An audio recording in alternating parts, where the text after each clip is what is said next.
How's everyone doing? It's Blu-ray and DVD time at the Dollar Tree. I've got 19 pickups right here, Blu-rays and DVDs. Let me know if you've picked up any movies at your Dollar Tree, and let me know what the best find is that you've got at your Dollar Tree. Leave me those comments down below. And again, most of these are DVDs, but there are a few Blu-rays. My Dollar Tree doesn't have a great selection, so I feel like I see a lot of the same things there, and there weren't many new titles, especially for Blu-rays. I see all these people posting such amazing pickups and finds out there. So in fact, if you're at your local Dollar Tree and you see these movies, let me know. Maybe we can work out a trade, because I'm looking for these 4 movies on Blu-ray. I'm looking for Life Itself, which is a documentary about Roger Ebert. I'm looking for White Bird and a Blizzard on Blu-ray. And I'm looking for 2 Blu-rays with a slipcover. The first one is Aftershock, which stars Eli Roth. And the second one is You Are Here, which I didn't even realize had a slipcover until somebody showed it, which I think is awesome. That one stars Zach Galifianakis, Amy Poehler, and Owen Wilson, my least favorite of the Wilsons. But I really enjoyed that movie, dark dramedy. But those are the 4 Blu-rays I'm looking for. So if you find them and you're out and about at the Dollar Tree, let me know. We can work out a trade, work out a deal. But let's go ahead and get into the pickups that I got here. Let me know if you've seen any of these movies and what you think of them. And let me know which one of these pickups is your favorite from what I'm about to show you. I still think it's amazing that the Dollar Tree has Blu-rays now. They've had DVDs for a long time, but I remember when Blockbuster went out and there was, like, at the very tail end, there was dollar Blu-rays. I was like, this is amazing. And now there was, like, a few years ago, Blu-rays at the Dollar Tree started happening like once or twice a year, and now it's like every month there's a new thing, it seems like, for the Dollar Tree and the Blu-rays and all the different movies. So it's very exciting, especially for, physical media collectors. Again, I think physical media is always going to be king. I've seen so many crazy things recently, like Netflix, for instance, reasons to go against streaming and to be about physical media. Netflix is, they cut scenes out of Final Destination, and then there's some of the other things about other things being taken off. And then, you can't always count on them to have them. Like The Office is going to be taken off, and you took down the Chappelle Show, and he wanted the residuals for that. I get that, but still, they probably wouldn't have made that deal to take that off if Chappelle didn't already have like a stand-up deal with them, long-standing. So I don't know. It's just another one of those reasons where I can't trust streaming digital services like that. It's physical media all day for me. But let's go ahead and get into the pickups. First up is Her. I got this as trade bait. I already have this. I got a couple in here for trade bait. Her, which is Spike Jonze' story. He won an Oscar for this, for Best Original Screenplay back in, I think, 2014. Let me know what your favorite Spike Jonze movie is. And Being John Malkovich was actually his feature-length directorial debut. He did a lot of music video stuff. He also directed adaptation, Where the Wild Things Are. He had just tons and tons of music videos, though. But he also starred in Three Kings, which is a David O. Russell movie, and I love the heck out of Three Kings with Ice Cube, George Clooney, Mark Wahlberg. I don't hear enough people talking about that one. Definitely deserves a lot of love, especially David O. Russell. He's done so many great films recently, but that is a bit of an older one, but a great film that I think more people should know about, check out, deserves more love and appreciation. And again, stars Spike Jonze in an acting role. But I think he's definitely a talented actor, writer, director, and I'd like to see more from him in the future. I thought this was a really well-made movie, but at the same time, I feel like it got so much hype, so much love, and I feel like it almost became like a hipster-esque movie. It's just one of those things where you see certain people just rave and gush about this movie. I really enjoyed it. It's not one of my all-time favorite movies, though. And just, I like what it was saying, the message that I feel like somewhat got lost in this age of, social media and digital lives, that, people aren't really connecting like they used to. Social media is making people less social. So it's basically about this guy. I think he's a writer, Joaquin Phoenix right here, and he essentially starts an unhealthy relationship with his, digital operating system. voiced by Scarlett Johansson. And at times it's, you know, touching, but other times you realize it's just crazy. And again, the societal message underneath it really kind of like smacks you in the face.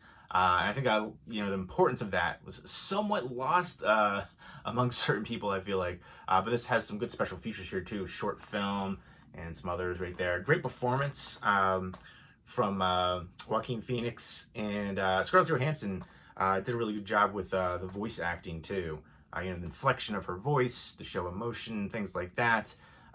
You know, you can tell certain things from voice acting like that, which I think is important. I think a lot of people don't really understand the importance of voice acting. I think it's something that should be getting more notoriety for people that do a great job in that. But yeah, I remember enjoying it, but I just remember thinking, like, I saw all these people that I would, you know, consider, you know, kind of like hipstery, just loving this movie, you know, having t-shirts with it and stuff like that. So I don't know, I just kind of associated it with like kind of hipsters because I've seen those people that are all about that, into that. So I mean, to each their own.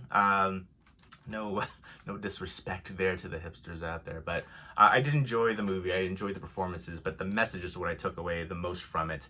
And it's just one of those things that, I don't know, it was a weird thing. It feels also like a, you know, a mental health issue too with somebody that does something like that. But I digress. Next up is one I'm super excited to check out, and it's Conan O'Brien Can't Stop.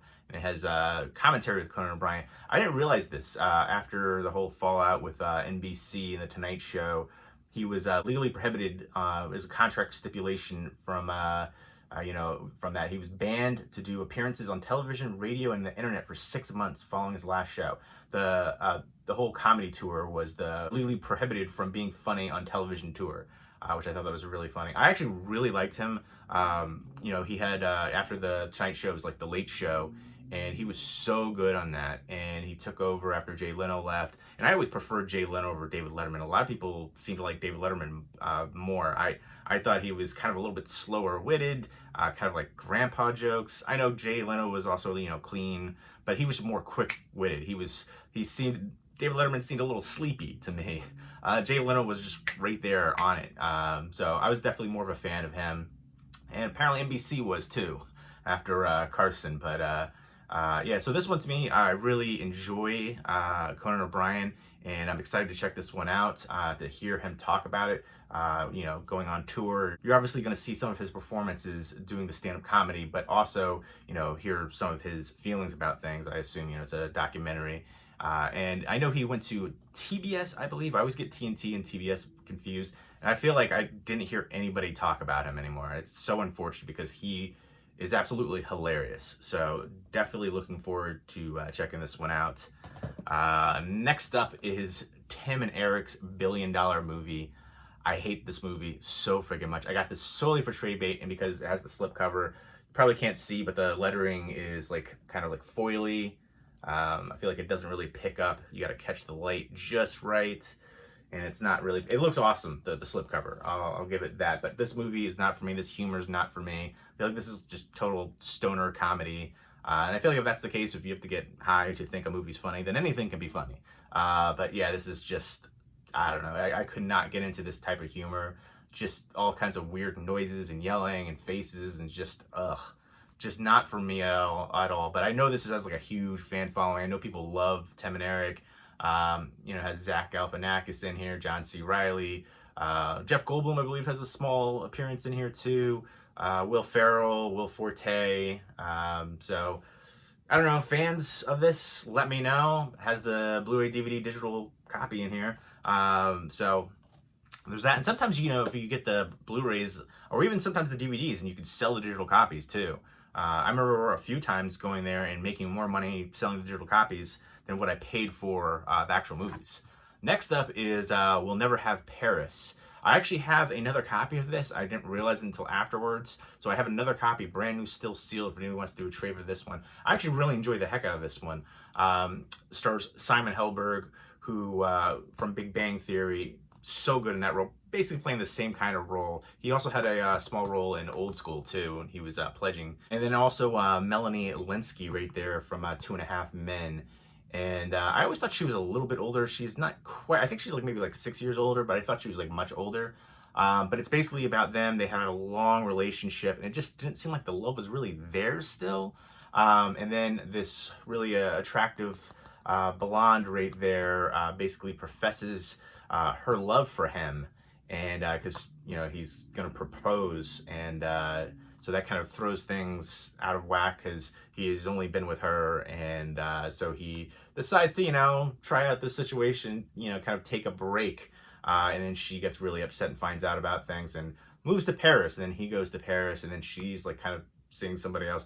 It's it's quirky. It's kind of know what to expect with these kind of characters and the roles that they play. They play like the same kind of characters.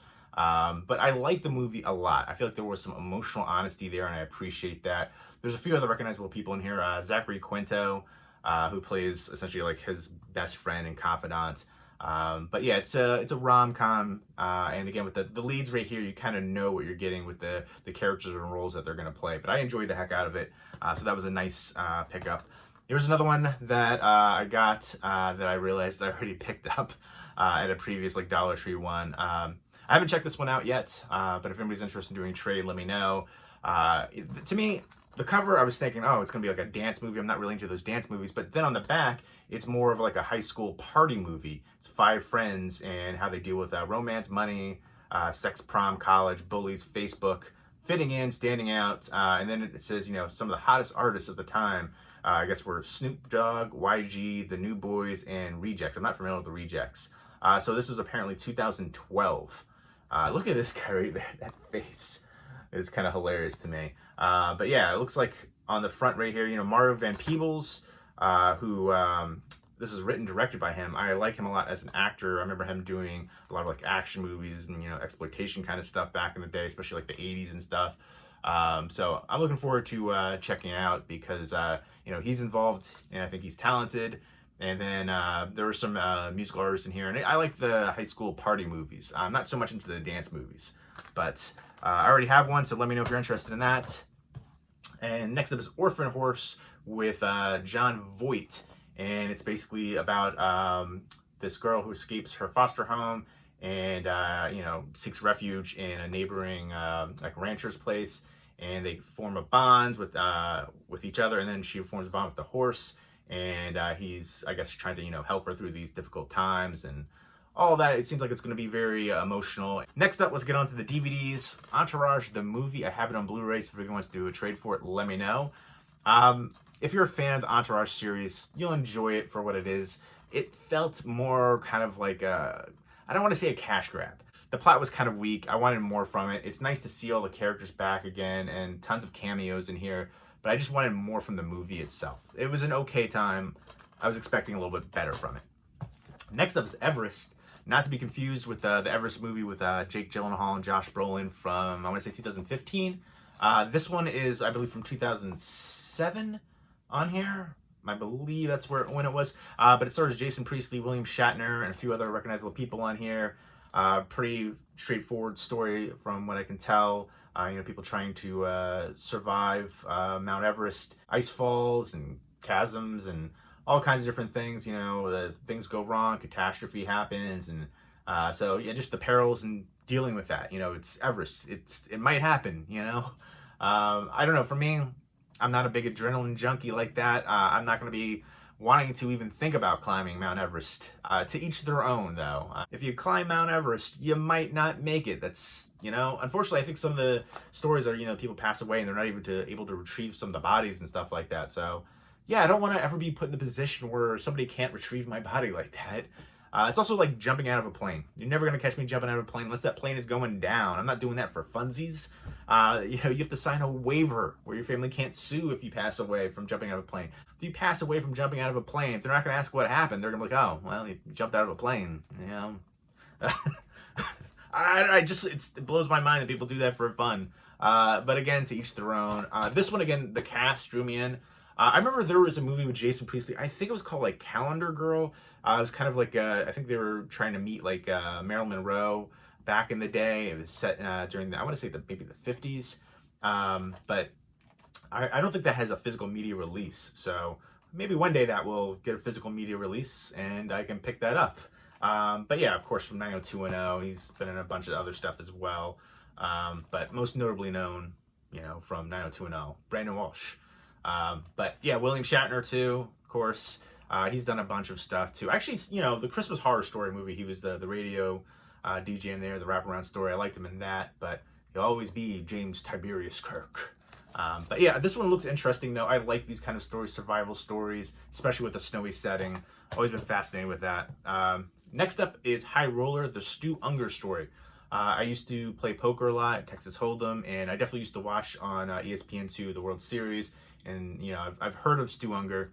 I don't know everything about his life, but I'm definitely looking forward to checking this one out.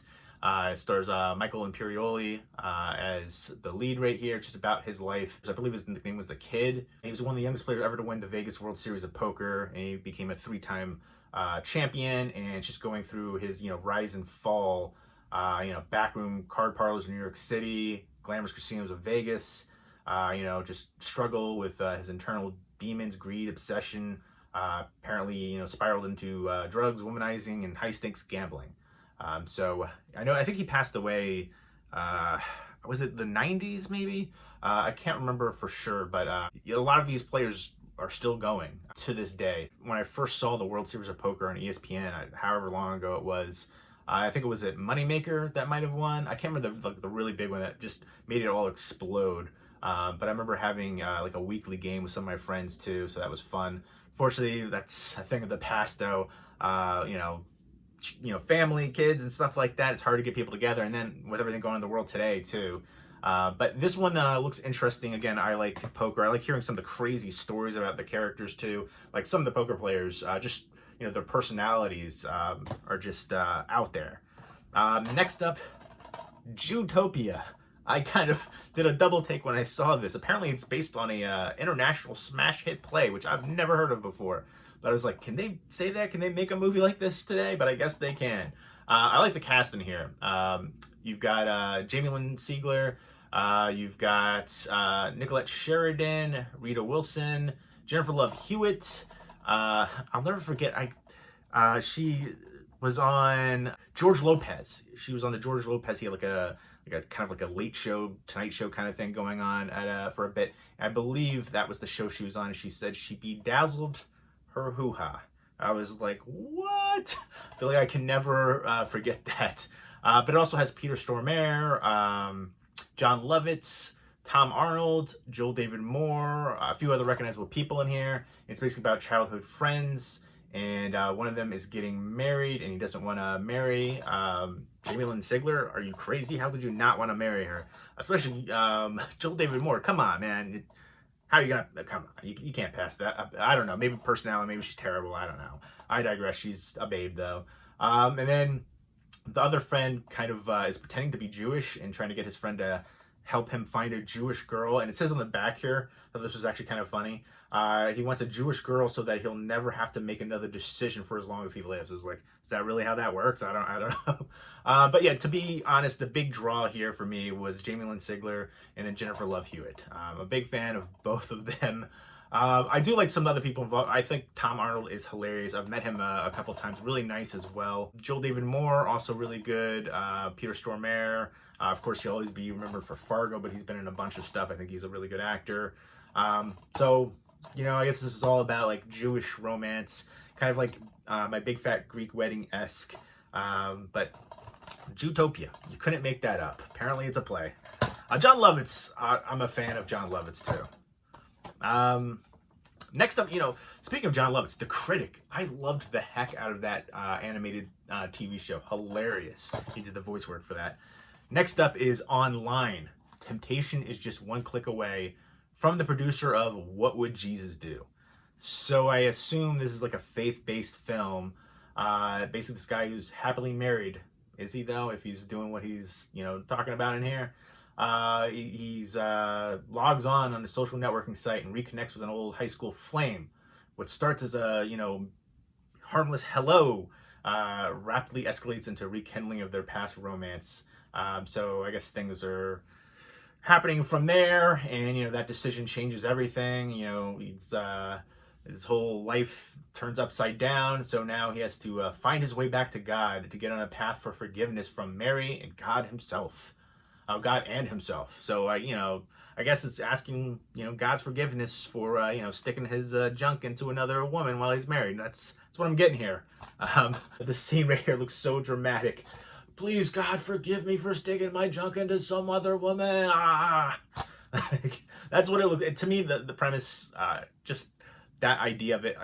Obviously, that happens. I remember seeing a statistic recently that 80% of marriages, somebody will cheat. 80%, either one or the other, which is mind blowing to me. And I know the last time I remember hearing the divorce rate was like 58%. Mind blowing. But also, I think it's due to a lot of people just getting married too young, not really knowing what they want and who they really are yet. I also think that a lot of people are too quick to give up on certain situations and work through things, especially in this day and age of modern technology where you can just swipe left or right and something new is there. So I think that's a big part of it. But to me, the premise with the faith aspect, I don't know. It seems a little kind of ridiculous to me, but I picked it up because I have enjoyed some faith-based films, and I can appreciate, for aspects of the morality and things like that, and the positivity aspect. I haven't been to church in a long time. I was raised Catholic. I do think religion can provide some good moral structure, especially for kids and stuff like that. But I think all religions should be modernized or need to be modernized. Next up is Color Me Kubrick, which is interesting. I was really intrigued to see this one here. I actually wasn't familiar with this film. I knew there was somebody pretending to be Kubrick. I've heard about that story, and apparently Kubrick thought it was funny and didn't really care, but I think his wife was really upset, the lawyers and stuff like that too. This guy, Alan Conway, who was a con man, which is kind of funny, Conway, con man. He successfully passed himself off as Stanley Kubrick for the last decade of Kubrick's life, and I think they both passed away within like a few months of each other too. And I think both from heart attacks. So he didn't really know much about Kubrick. So he's pretending to be him, and people are actually believing it. So they say it's based on a true-ish story. But John Malkovich as the lead right there. I'm sold on that. He's a great actor. Let me know what your favorite John Malkovich movie is. I talked about being John Malkovich earlier with Spike Jonze. All right, I'm going to try to go through this because this is adding up quickly. My apologies. I can, become quite verbose when I'm talking about films right here. And I try to edit some of this stuff out. But, sometimes I like to leave a little bit of it in. But it's what she said. Maybe a lot of it in, All right, enough of this. Feeling real goofy today. Bill. So the main reason I got this was it's a BBC produced film, and they've produced some really good miniseries and films like that. So that was the main thing. It looks good, like it's going to be really hokey, goofy humor. Some are born great, others not so much. Before he was Shakespeare, he was Bill. It's basically how he's a lute player, and his bandmates kick him out, so he writes a play, and you can take it from there. It looks like it's going to be ridiculous hijinks. Next up is The Lone Ranger. Who was that masked man? It's 8 episodes of the original Lone Ranger TV show. I remember seeing this a little bit as a kid, but I don't really recall too much about it. So, it's a classic show, classic Western. Let me know what your favorite TV show of all time is. But, I figured for $1, I'd kind of check it out and, see, a historical show like that again, revisit it, because I don't really remember it. But I know I watched some episodes when I was a little kid. Next up is The Dragons of Camelot. Sometimes these movies can be pretty good, even low-budget ones like this, kind of like a King Arthur-esque and, knights fighting dragons and stuff like that. So, looks like it's going to have some good effects, hopefully. The dragon actually looks kind of cool for, what it's going to be, like the CG and stuff like that. I feel like they could have picked maybe a better shot for the cover, but yeah, it looks like there's going to be some good tension and, fighting, knights of the round table and dragons and stuff like that.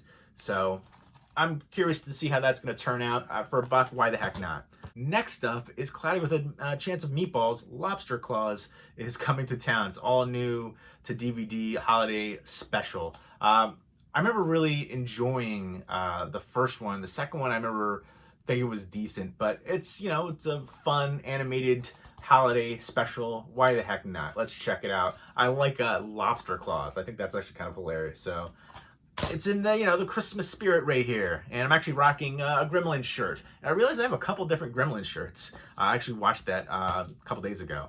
Love the heck out of that one of my all-time favorites. Let me know what your favorite Christmas movie is. Let me know what your favorite Christmas horror movie is. My all-time favorite Christmas movie is, to me, what I consider to be the quintessential Christmas movie, and that is It's a Wonderful Life. But Gremlins is an all-time favorite, for sure. Next up is Santa's Boot Camp, another Christmas movie.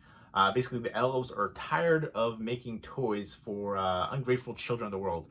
They're tired of these little kids and their crap. I get it. No, I'm just kidding.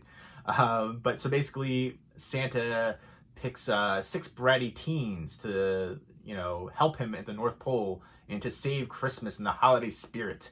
And Santa's boot camp right there. And you know what I think is really interesting? I was looking in the back here. It stars Eric Roberts. It's probably the biggest name out of everybody that's going to be in this film, but he's not on the front cover. He's not mentioned. You have these other people that I'm not familiar with. Eric Roberts should be front and center right there. So there you go, Santa's Boot Camp. Why the heck not? Next up, I got this because there's so many well-known people in here. I've never heard of this one. It's going to be low budget. It's going to be hokey and goofy, but maybe it'll be entertaining as well. Sometimes that can be a thing. But it stars Stephen Chase, James Duvall, who else? Martin Cove, Dee McDermott, Felissa Rose, Vivica A. Fox, and Michael Madsen. A comet is on track to destroy the planet, or not, depending on who you talk to. It says the world's top 1%, they're not taking any chances. They're going to hide all their gold and valuables into vaults hidden in the mountains. I was like, okay, I can see, people be, if that actually happened, there's like, oh, don't worry, it's not gonna, they'll be on fire, and people are like, oh, it's fake news, don't worry about it, And apparently there's a character in here named Ma, who is a 300-pound cigar-chomping mob boss. I was like, I'm signed up right there, I'm interested in that. So she's basically, having some of her hired goons to hijack the convoy carrying all the gold and stuff like that, but apparently other people are looking for it as well. A rival Chinese mafia leader, some federal agents, everybody's trying to get the money, essentially. So there's going to be, shootouts and car chases and stuff like that. The cast is, again, the main thing that I was interested in this for. Felissa Rose, James Duvall, Vivica A. Fox, Martin Cove, Michael Madsen. So I'm going to give it a fair chance for a buck. Why not? And last, but hopefully not least, is League of Ordinary Gentlemen. Apparently this is about bowling. I'll be honest, I suck at bowling. I hate playing because I suck at it. I'm competitive. I like to play sports, real sports, actual sports, where you have to have some physical exertion. I guess, you could have a little physical exertion, but you're just rolling a ball down like an alley. It seems like such an easy thing to do, but I'm so bad at it, it gets me angry. Same thing with mini golf too. I remember when I was living in New York at one time, we were playing mini golf, some friends and I, and off the highway, and there was a little netting thing. I remember I hit out of frustration, I hit it. I didn't think I hit it that hard, but it went over the netting and into the highway, the golf ball. I've never played regular golf either. But yeah, so this is basically all about bowling. At one time it was very popular in American sports, and then something happened. Apparently America stopped caring about bowling and PBA, which I guess is the league, and so basically in 2003, former Microsoft executives scooped up the entire league in professional bowling, and that was on the brink of extinction, and it focuses on Steve Miller, a former top Nike executive, and 4 professional bowlers at different places in their careers. Sometimes funny, sometimes sad adventures as the tour as professional athletes. But it makes you think of the movie Kingpin, which is absolutely hilarious. Love the heck out of that one. Bill Murray and Woody Harrelson. It's just Randy Quaid. Love that movie so much. But I feel like this could be really an interesting kind of documentary about bowlers and their life on tour. I imagine it might be difficult at times, but there could be some notoriety. There's going to be funny times, sad times, just invigorating times as well, happy times. But I don't know. I figured it was kind of intriguing, so I picked that one up. But there you go. Those are the 19 pickups. If you've seen any of these movies, definitely let me know what you think of them. Let me know which one of these is your favorite. Again, let me know if you see those 4 movies at your Dollar Tree. Yeah, let me know if you have Life Itself on Blu-ray. Whitebird and Blizzard on Blu-ray. You Are Here on Blu-ray with the slipcover, and then Aftershock on Blu-ray with the slipcover. If you find those on Blu-ray, let me know, because I would love to have them in my collection, and we can work out a trade or a deal, something like that. But there you go. Let me know if you picked up anything on Blu-ray or DVD from the Dollar Tree, and let me know what your best pickup from the Dollar Tree has been. Leave me those comments down below, and I hope everyone's doing well. Take care.